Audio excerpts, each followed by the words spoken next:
farmers' protests a year ago against bureaucracy attached to EU funding have yielded results. The European Commission has been simplifying farmers' environmental obligations, which in turn led to criticism by supporters of the European Green Deal. Meanwhile, farmers are preparing a new battlefront to avoid cuts in the common agricultural policy in the next EU budget.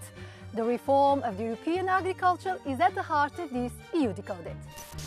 The legislative simplification aims to save farmers 1.58 billion euros and member states 210 million euros per year. To achieve that, the European Commission proposes easier payments for small farmers, including a raise of the annual lump sum to 2,500 euros, more flexible environmental controls, including for conservation of peatlands, wetlands, and watercourses, easier mechanism to be reimbursed in case of natural disaster or animal disease, a single digital system to reduce paperwork.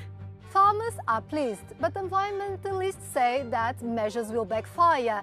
The latter argue that less environmental protection could lead to more climate change that could harm agriculture.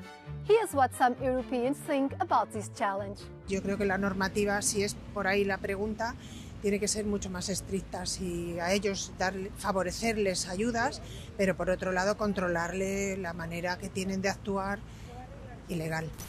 Pero sí que tienen que tener ciertas normas que permitan y conservar tanto el medio ambiente como un poco la salud de todos. Yo creo que hay demasiada burocracia en Europa. Entonces, por eso los agricultores tienen tantas normas. If the farmers lose their ability to have income, they're going to stop producing, and then what's going to happen to us, the consumers? The responsibility is being put on them rather than the actual culprits, which are massive corporations. On ne peut pas renoncer à l'agriculture en Europe. Il ne faut pas être dépendant des importations. With me is Gerardo Fortuna, one of Euronews agriculture policy experts.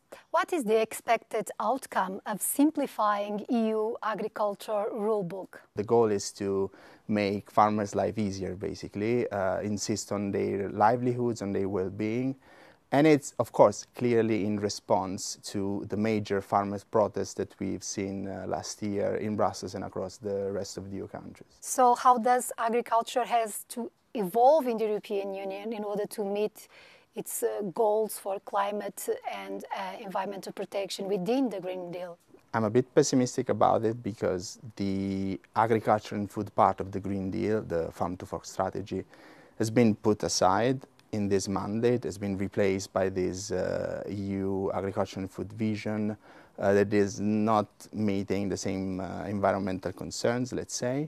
There will be an attempt from EU lawmakers to try to meet the environmental targets through innovation and technology rather than just stricter regulation. The next battle for farmers will be the Common Agriculture Policy revision within the new EU budget for 2028-2034. What are the farmers' demands regarding this fund? This time is a bit different because they might lose the rural development. So it's the second pillar of the common agricultural policy, which include environmental investments, but also support to rural communities. And at the same time, they want these payments to be indexed to inflation. And they also want a stronger protection when it comes to trade deals. Thank you, Gerardo. Let's see now some more data on this agricultural reform.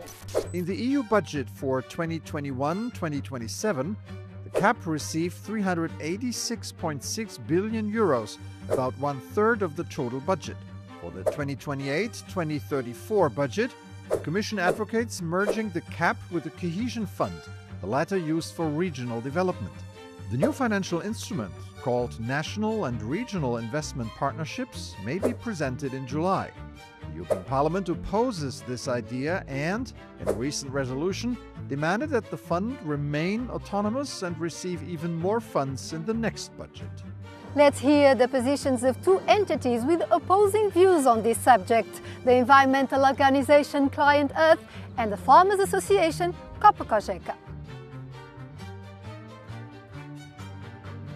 So in these proposals, clearly the environment objective are there. The Commission intervenes on some elements in which the first 2 years of implementation of the CAP, which proved to be unworkable for our farmers. What we absolutely need to understand is that farming relies on nature. So when the EU, since actually several years, is postponing or stripping off environmental rules, it also jeopardizes the future of farming, of farmers' jobs, of farmers' health, because they are impacted by some practices as well. If you think that the average farm size is 17 hectares, so you have the small, the medium, bigger. But the key element is the diversity. So you're able to maintain this diversity, which allows to contribute to food security in Europe, but also reduce food insecurity outside Europe. From my point of view, the competitivity of the EU or its food sovereignty is not guaranteed in the long term because we do not have a resilience in front of natural harm that is being caused, notably by farming practices, intensive practices, but that farmers are also victims of. It is not addressing the causes that put farmers in these situations, which is climate change and the degradation of the environment, the loss of pollinators, and so on and so forth.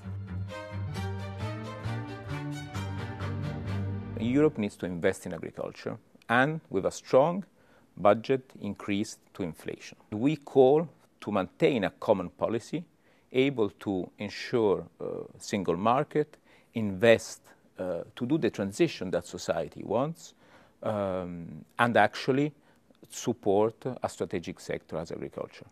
I think that we need to invest in agriculture, so we need money for the agriculture sector, but we need this money to not constitute harmful subsidies. Currently, only 20% of the beneficiaries of the CAP receive 80% of the subsidies. This is enormous. The long and sometimes violent wave of protests by farmers ahead of the 2024 European elections has changed the discourse on the Green Deal. The majority in the European Parliament is now calling for more support for agriculture and less ambitions for the ecological transition. The negotiations on the next EU budget will test how deep the bloc's agricultural reform will be.